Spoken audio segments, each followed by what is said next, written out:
United States, in Israel, in the broader Middle East, or around the world by giving them to terrorist groups. There's simply no doubt that the target of these nuclear weapons would be civilians. And that is something that I have worried about these last 10 years because I'm convinced that unless we stop the regime from getting nuclear weapons in the first place, there is simply no adequate way to contain the threat that those weapons would.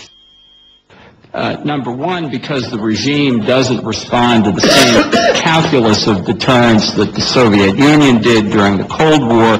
And number two, whether or not Iran gets ballistic missiles capable of delivering these weapons on a worldwide basis, its connection with terrorist groups around the world, Hamas, Hezbollah, really is an equal opportunity supporter of terrorists.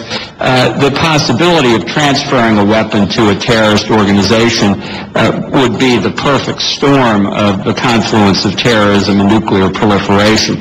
I think it's a mistake to assume that there are ways of containing and deterring Iran, and I very much fear that's where the Obama administration is. I think that the only answer is to prevent them from getting the nuclear capability in the first place, which is why we have made a mistake these last 31 years now by not taking a more active role in supporting the Iranian opposition. But it's never too late. And in fact, the reality I think that we face in the Middle East today is that there are only two options. One is that the regime gets nuclear weapons, and as I say, sooner rather than later, or that somebody takes preemptive military action to prevent that from happening. But let's assume that that this very unattractive option of military force is used against the nuclear weapons program, an option that is attractive only because the other alternative, the regime with nuclear weapons, is even more unattractive. What happens then? Many people have said that an attack, at least by the United States, would rally the Iranian people to the regime.